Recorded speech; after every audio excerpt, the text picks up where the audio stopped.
Okay, देखते हैं question number 41। Shows a cylindrical tube. देखो ये जो फिगर दिखा रहा है वो एक सिलेंड्रिकल ट्यूब है। क्रॉस सेक्शनल एरिया ए है और दो फ्रिक्शनलेस पिस्टन है। तो ये जो आप दो देख रहे हो ना यहाँ पे, these are two frictionless piston.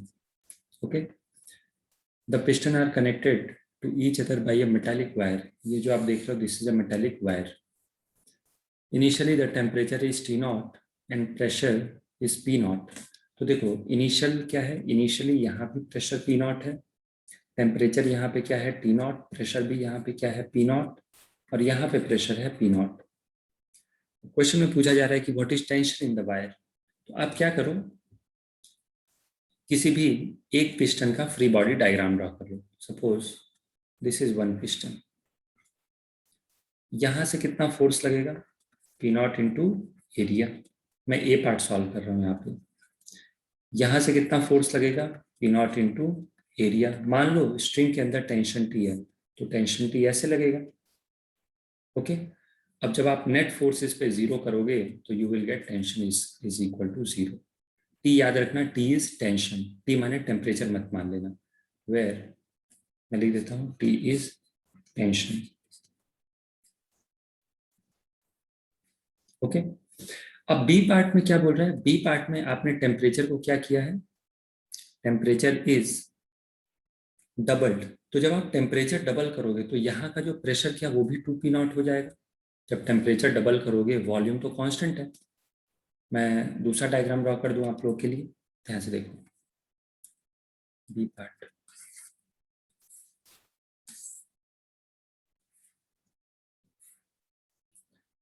अब ये जो वॉल्यूम है, ये वॉल्यूम तो कांस्टेंट है, तो आप PV is equal to nRT लगा दो। PV is equal to nRT, number of moles is constant, volume is constant. तो जब आप टेम्परेचर को डबल करोगे तो प्रेशर भी ऑटोमेटिकली डबल हो जाएगा। So when this is 2p0, तो प्रेशर भी कितना हो जाएगा 2p0। ओके, यहाँ पे प्रेशर p0 रहेगा, यहाँ पे pressure p0। Now let us assume T is tension in the string. T is tension in string.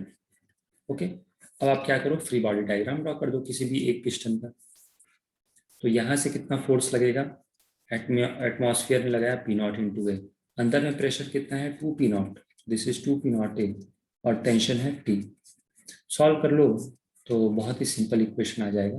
देख के ही बता सकते हो कि tension will be equal to P naught into area, और यही आपका आंसर हो जाएगा।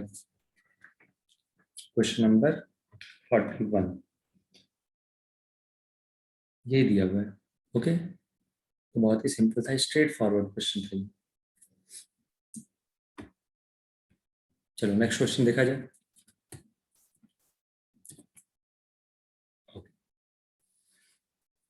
Figure shows a large closed cylinder tank containing water. Initially, the air trapped above the water surface has height h0, pressure 2p0. p0 is atmospheric pressure. एक whole दिया हुआ है, whole का डेप्थ दिया हुआ है, कितने डेप्थ पे है ये होल, देखो यहाँ पे ये दिया हुआ है, यहाँ पे a long vertical tube is connected as shown. Find h2 of water in the long tube above the top initially. तो चलो ए पार्ट देखते हैं हम लोग। सबसे पहले ए पार्ट सॉल्व करते हैं। इसको कॉपी कर लेते हैं इस डायग्राम को, क्योंकि ये जरूरत पड़ेगी हमें बार बार। इसको कर लिया मैंने कॉपी और यहाँ कर दिया पेस्ट। चलो ए पार्ट को सॉल्व कर रहे हैं। तो सबसे पहले हाइट h2 पूछा जा रहा है। तो ध्यान से देखना, यहाँ पे फ्लूइड मैकेनिक्स हम लोग यूज करेंगे। गैस का प्रेशर अगर जो p0 है, तो क्या मैं बोल सकता हूँ कि इस लेवल पे प्रेशर इज 2p0। ध्यान से सुनना, ऐसे एक मैंने लाइन खींच दिया, गैस का प्रेशर 2p0 है, तो यहाँ पे इस लेवल पे प्रेशर विल बी 2p0। तो यहाँ भी प्रेशर कितना हो जाएगा 2p0। यहाँ पे प्रेशर कितना है, इस पॉइंट पे प्रेशर इज p0। ये हाइट कितनी है, दिस हाइट इज h0। अब आप इक्वेशन लिख दो, यहाँ से शुरू करो, इस पॉइंट ए से शुरू करो टॉप पोजीशन से, और टॉप पोजीशन से यहाँ तक आ जाओ नीचे। तो सिंपल हमें प्रेशर का इक्वेशन लिखना है। तो P0 प्लस नीचे आओगे तो प्रेशर बढ़ता है, कितना वो बढ़ता है ρgh। कितना नीचे आ रहे हो आप जब इस पॉइंट से इस पॉइंट पे आ रहे हो तो कितना नीचे आया, H2 प्लस H0, तो this is H2 plus H0। तो जिस पॉइंट पे फाइनली पहुंचे, मैं इसको अगर जो नाम दे दूं तो आपके लिए सिंपल हो जाएगा, this is A, this is B. आप ए से चले थे, ए पे प्रेशर था P0, फिर नीचे आए, कितना नीचे आए, H2 प्लस H0, और फाइनली जब बी पे पहुंचे तो प्रेशर हो गया 2P0। बहुत ही सिंपल है इक्वेशन ये।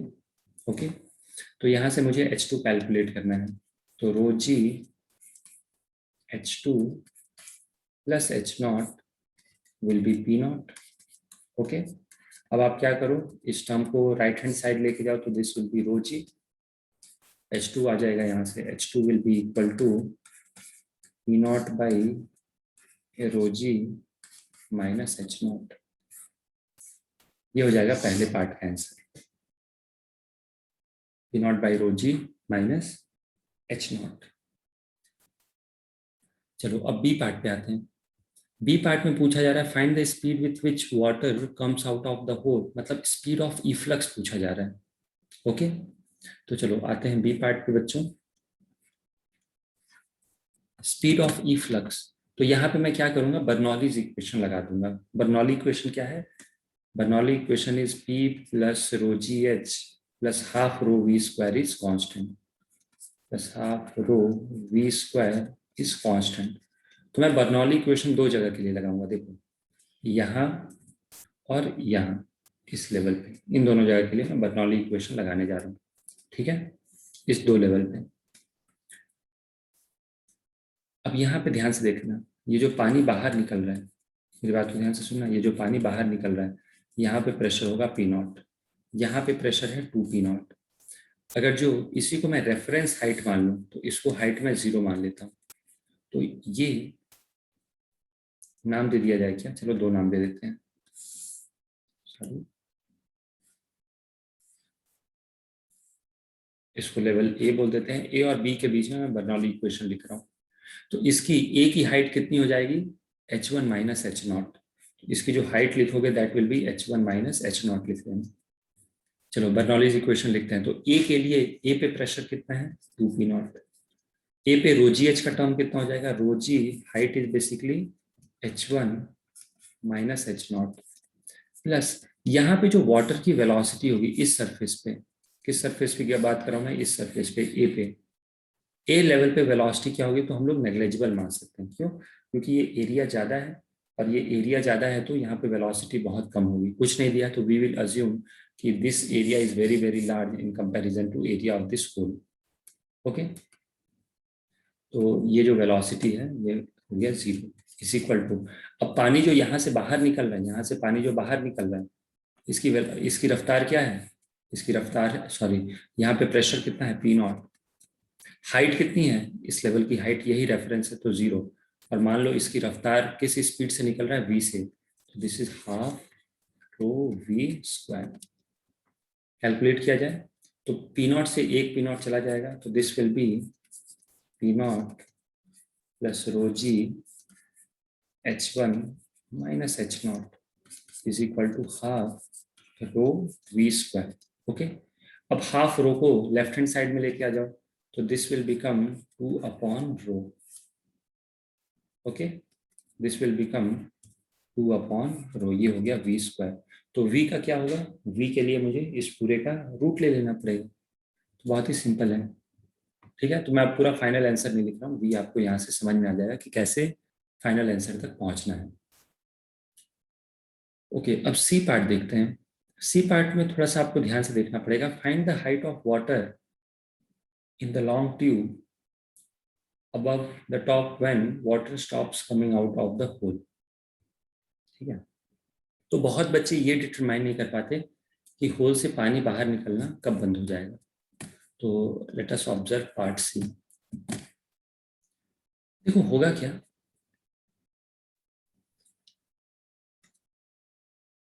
दो केसेस हो सकते हैं।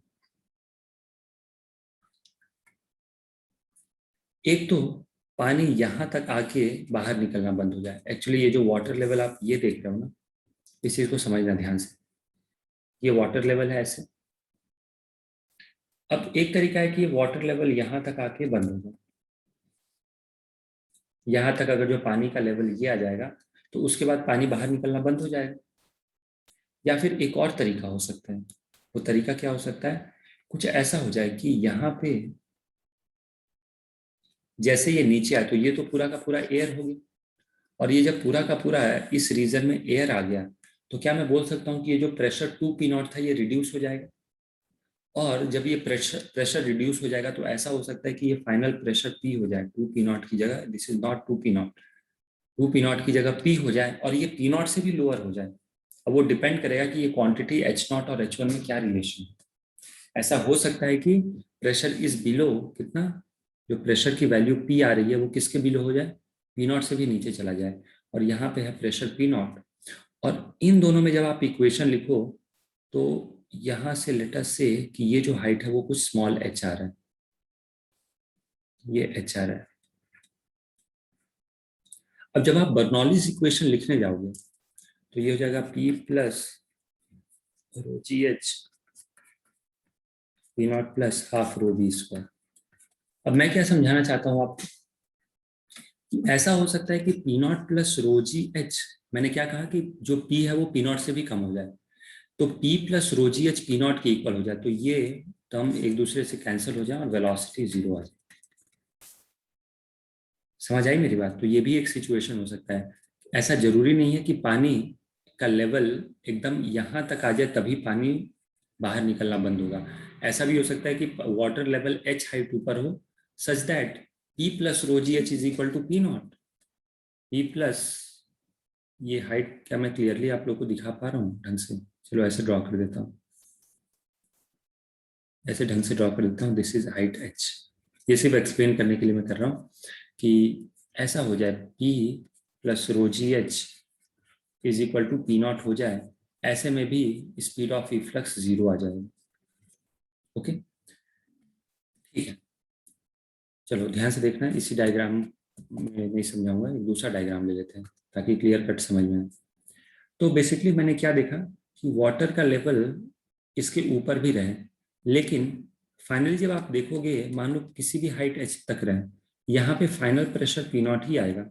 आप देख लो, तो मैंने क्या समझाया कि इफ दिस इज ये p2p0 तो नहीं है, ये p है, और ये कुछ हाइट h है, अभी भी यहाँ पे एक जो गैप है वो हाइट h है, लेकिन अगर जो पानी बाहर निकलना बंद होता है तो p0, ये जो p0 है ये पूरा देखो, ये पूरा का पूरा एयर है, ये पूरा का पूरा एयर है, तो p0 कितना हो जाए, p0 सॉरी यहाँ पे प्रेशर p है, और सच दैट ये हाइट ऐसा होगा कि यहाँ पे प्रेशर p ही रह जाए, तो this pressure is p, sorry this pressure is, इस लेवल पे प्रेशर p0 ही रह जाए।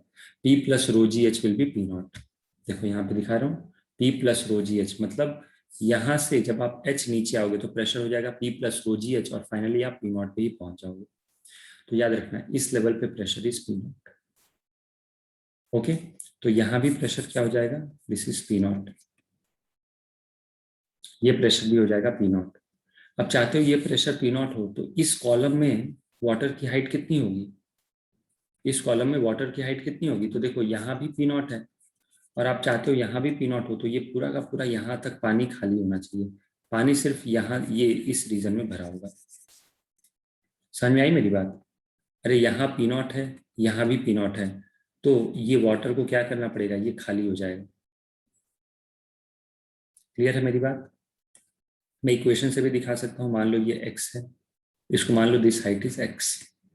ओके, तो आप ए से चलना कर शुरू करो, this is point A, this is point B, तो ए पे प्रेशर है P0, नीचे आए, कितना नीचे आ गया, रो जी एक्स, फिर प्रेशर मिल गया P0, this implies x is zero, मतलब ये वाटर का जो लेवल होगा, वो जो x हाइट दिख रहा है वो बेसिकली यहीं पे होगा। वाटर लेवल कहाँ पे होगा, मैं कैसे मार्क करूं, चलो व्हाइट से मार्क कर देता हूँ, यहाँ पे ये this will be the level of water. तो क्वेश्चन में क्या बोल रहा है कि आपको वाटर का लेवल यहाँ से मेजर करना है, इस रेफरेंस हाइट से मेजर करना है, this is the reference height, तो मुझे पता है वाटर का लेवल ये है, तो ये कितना नीचे है वाटर लेवल, ये H1 नीचे है, ठीक है। और आंसर क्या दिया गया है, answer is given -H1। -H1 का मतलब क्या है कि इस रेफरेंस लेवल से H1 नीचे, reference, this is reference level, और इससे कितना हो जाएगा एच हाइट नीचे होगा, सॉरी एच हाइट नहीं, H1, ये H1 हाइट। तो ऐसे सोचना था। तो ज्यादातर यहाँ पे आप जो कॉन्सेप्ट देख रहे हो ये फ्लूइड मैकेनिक्स के कॉन्सेप्ट लग रहे हैं। ठीक है, सफिशिएंट एक्सप्लेनेशन मैंने दे दिया इसके लिए। Next 43, an ideal gas is kept in a long cylindrical vessel fitted with frictionless piston of cross sectional area 10 centimetre square. तो एरिया दिया हुआ है, वेट ऑफ पिस्टन दिया है 1 kg। जी की वैल्यू दी है क्या क्वेश्चन में? नहीं, तो जी की वैल्यू हम लोग 10 मीटर पर सेकेंड स्क्वायर ले लेंगे। तो देखो यहाँ पे इनिशियल प्रेशर दिया हुआ है 10⁵ पास्कल, यहाँ पे प्रेशर दिया हुआ है 10⁵ न्यूटन पर मीटर स्क्वायर। पिस्टन का मास दिया हुआ है, ओके, और लेंथ ऑफ गैस कॉलम दिया है, लेंथ कितना दिया है 20 सेंटीमीटर। चलो अब दिमाग लगाते हैं, पिस्टन का फ्री बॉडी डायग्राम ड्रॉ किया जाए। This is piston. एटमॉस्फेयर ने यहाँ से फोर्स लगाया, कितना फोर्स लगाया? This is force due to atmospheric pressure, क्योंकि ये चेंबर में, ये जो आप चेंबर देख रहे हो यहाँ पे प्रेशर है कितना 10⁵ न्यूटन पर मीटर स्क्वायर का। तो ये हो गया 10⁵ into area of cross section 10 centimetre square. 10 centimetre square area को मैं ऐसे लिख लूँ, area is 10 centimetre square, 10 into 10⁻⁻⁴ metre square हो जाएगा, दैट इज 10⁻⁻³ मीटर स्क्वायर, ये हो जाएगा एरिया। तो चलो एरिया से मल्टीप्लाई कर देते हैं, 10⁻⁻³ इतना न्यूटन फोर्स लग गया। नीचे से mg भी लगेगा। mg कितना होगा बच्चों? mg will be equal to mass, कहाँ दिया है मास? 1 kg दिया था क्या? 1 kg, so this is 10 Newton, ये लग गया mg, ओके। और यहाँ पे क्या लगेगा? This will B pressure of gas, ठीक है, जिसको P से डिनोट कर लो, इनटू एरिया 10⁻⁻3। अब ये तीनों फोर्सेस क्या होने चाहिए? They should balance each other. तो नेट डाउनवर्ड फोर्स कितना लग रहा है? 10⁵ इंटू 10⁻⁻³ 100 हो जाएगा, प्लस 10 न्यूटन नीचे लग रहा है, ऊपर कितना लग रहा है? P into 10⁻⁻3। This implies pressure will be 110 into 10⁻³ Newton per meter square. So this is initial pressure of the gas. ये आ गया initial pressure of the gas. मैं यहाँ पे लिख दूं क्या? This is initial pressure of gas.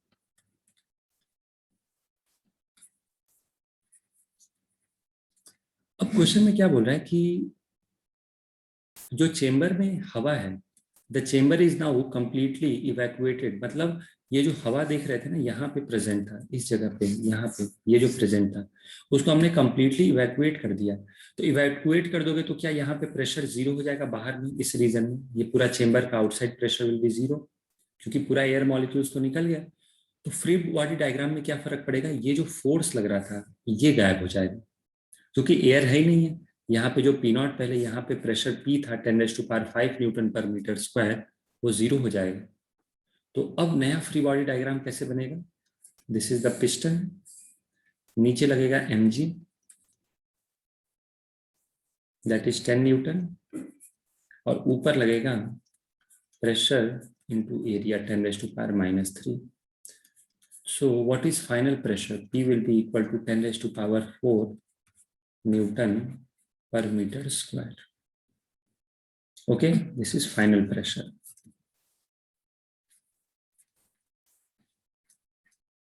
Question में letter से सी की टेम्परेचर पे कुछ कमेंट किया गया है। यस, टेम्परेचर यहाँ पे क्लियरली दे दिया गया कि is constant, temperature constant assume करना है।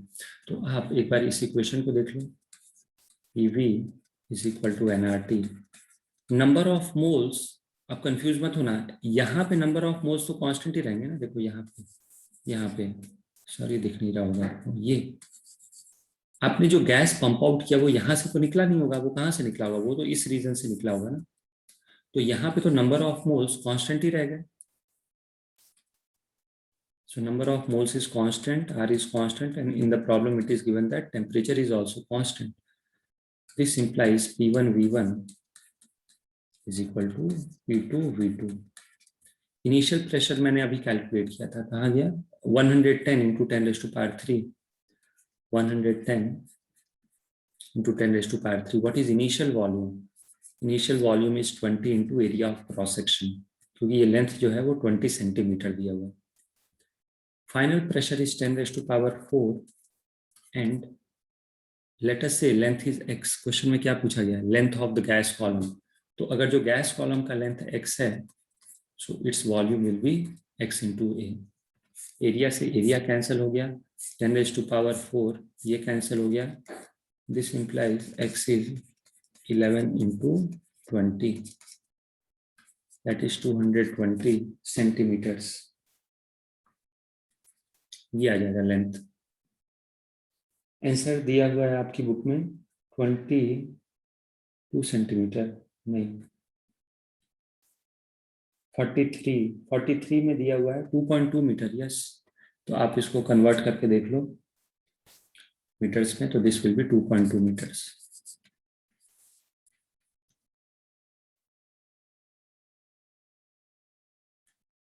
सिंपल है ये क्वेश्चन.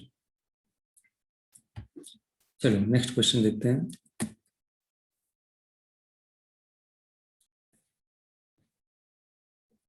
देखो बच्चों, यहाँ पे क्या दिया हुआ है? आइडियल गैस को एक लॉन्ग सिलेंडर में रखा हुआ है, ठीक है, और फ्रिक्शनलेस पिस्टन है, क्रॉस सेक्शनल एरिया दिया हुआ है, वेट दिया हुआ है 1 kilogram. The length of the gas column दिया है 20 centimetre. Atmospheric pressure is 100 kilo pascal. ठीक है, बढ़िया है. और बोला जा रहा है कि इसको जब आप सैटेलाइट में लेके गए तो air pressure in the spaceship दिया है, लेंथ ऑफ गैस कॉलम पूछ रहा है. तो चलो ध्यान से देखना कैसे सॉल्व करोगे इसको.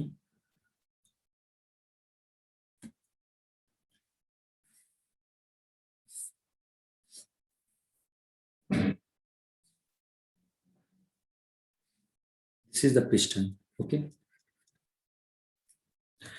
अब पिस्टन का अगर जो मैं फ्री, यहाँ पे गैस का प्रेशर है P and this length is initially, this length is given 22 centimetre, नहीं 20 सेंटीमीटर दिया हुआ है. This is given 20 centimetre. अब मुझे प्रेशर कैलकुलेट करना है. ओके, और टेम्परेचर यहाँ पे नहीं दिया हुआ है, ठीक है. टेम्परेचर हम लोग इनिशियल फाइनल सेम ही लेंगे. तो मुझे अगर जो प्रेशर निकालना है तो मैं ये फ्री बॉडी डायग्राम ड्रॉ करूंगा.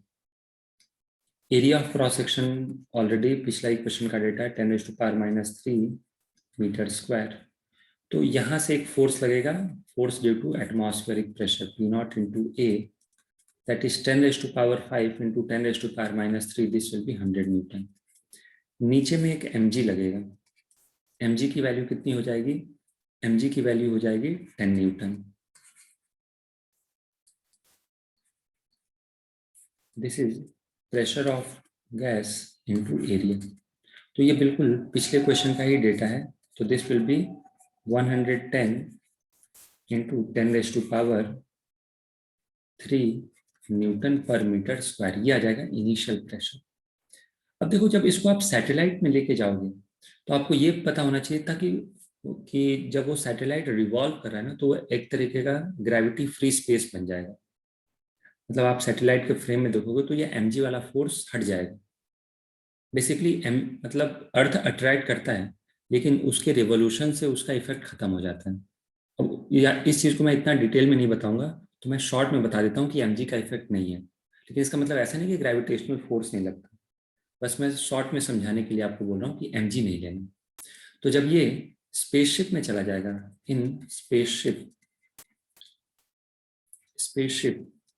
तो अब देखो स्पेसशिप में भी वही प्रेशर आपने मेंटेन किया है जो देखो यहाँ पे दिया हुआ है. स्पेसशिप में भी वही प्रेशर है, तो P0 A तो सेम रह जाएगा. ओके, बस mg वाला फोर्स गैप हो जाएगा फ्री बॉडी डायग्राम से. तो ये लगा यहाँ से P0 A, यहाँ से लगा प्रेशर इनटू एरिया. तो प्रेशर ऑफ गैस आ जाएगा P0 के equal, that is 10 raised to power 5 Newton पर मीटर स्क्वायर. इसको ऐसे भी लिख सकते हो। अब फिर से वही सारा खेल, EV is equal to NRT। Okay, N constant है, R कांस्टेंट है, T कांस्टेंट है, P1 V1 will be equal to P2 V2। This implies P1 V1 is equal to P2 V2। Pressure 1 अभी कैलकुलेट किया हमने, 110 into 10⁻³ volume 1 क्या हो जाएगा, 20 centimetre into area of cross section. P2 है 100 into 10⁻³ मान लो air column का length है x, तो वॉल्यूम हो जाएगा x into area of cross section. Area से एरिया कैंसिल हो गया, 10⁻³ से 10⁻³ कैंसिल हो गया, और ये 100 भी कैंसिल हो गया। तो this gives x is equal to 11 to 22 centimetre. ठीक है, तो यहाँ अप्रोक्सीमेशन की भी कोई जरूरत नहीं है, बहुत सिंपल कैलकुलेशन है। ठीक है, तो यहाँ पे लॉजिक क्या लगाना है कि mg का इफेक्ट, मतलब mg नहीं आएगा in spaceship which is revolving around the earth. ठीक है, सिंपल क्वेश्चन था। Next, two glass bulbs of equal volume are connected by a narrow tube. ठीक है, और उनको जो गैस को फिल किया गया है वो 0 डिग्री सेल्सियस पे फिल किया गया है, और प्रेशर है 76 सेंटीमीटर ऑफ Hg। एक बल्ब को मेल्टिंग आइस में ले गया है, मेल्टिंग आइस में मतलब 0 डिग्री सेल्सियस का टेम्परेचर मेंटेन किया गया है, और दूसरे का टेम्परेचर मेंटेन किया गया है 62 degree Celsius. Okay, what is the new value of pressure inside the bulbs. तो ये बहुत ही सिंपल क्वेश्चन है, कैसे डील करेंगे देखो। दो बल्ब ड्रॉ कर लेते हैं, इक्वल वॉल्यूम भी मान लेते हैं।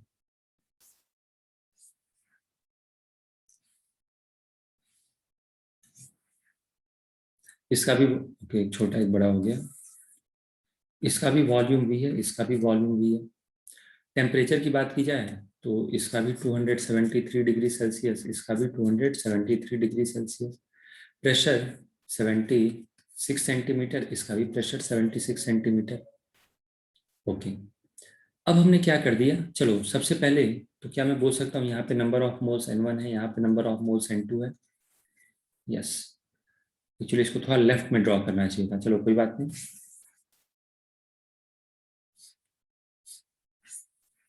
फाइनली ऐसे हो गया, या नीचे ड्रॉ कर लें क्या, चलो नीचे ड्रॉ कर लेते हैं डायग्राम को। ये अब फाइनली आपने क्या किया,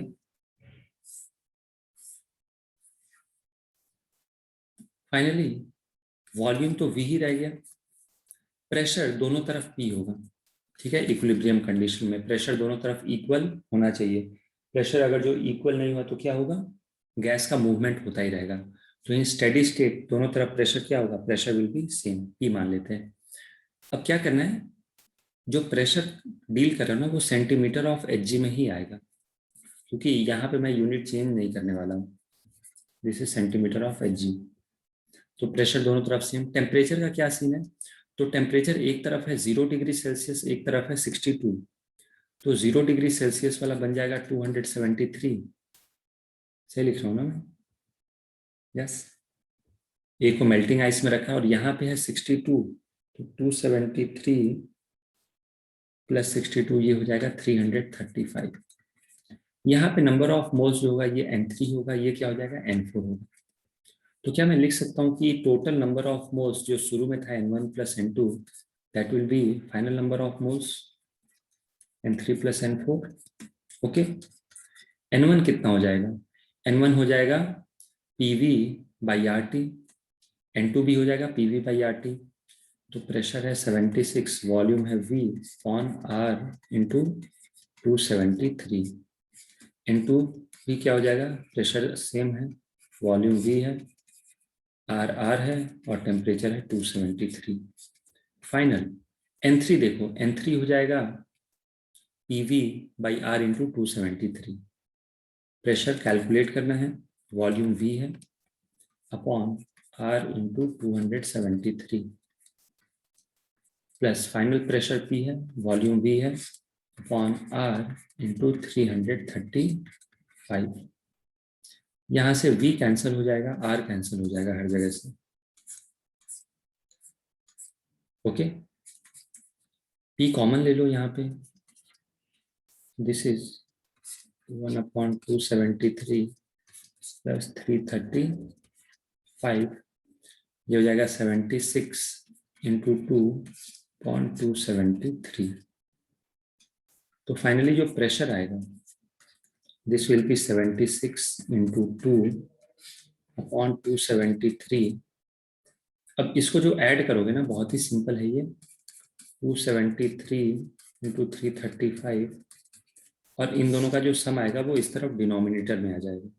कितना कैलकुलेशन आना चाहिए, 273 plus 335, this will B 608। Calculate किया जाए इसको, 76 इंटू 2 इंटू 335 डिवाइडेड बाई 608, तो ये आ रहा है 83.75, इतना सेंटीमीटर ऑफ Hg आ जाएगा। मतलब this will be the final pressure, और आंसर दिया हुआ है 84 सेंटीमीटर ऑफ Hg या फिर 84 सेंटीमीटर ऑफ मर्करी। तो अप्रोक्सीमेटली सही है ये भी। ओके।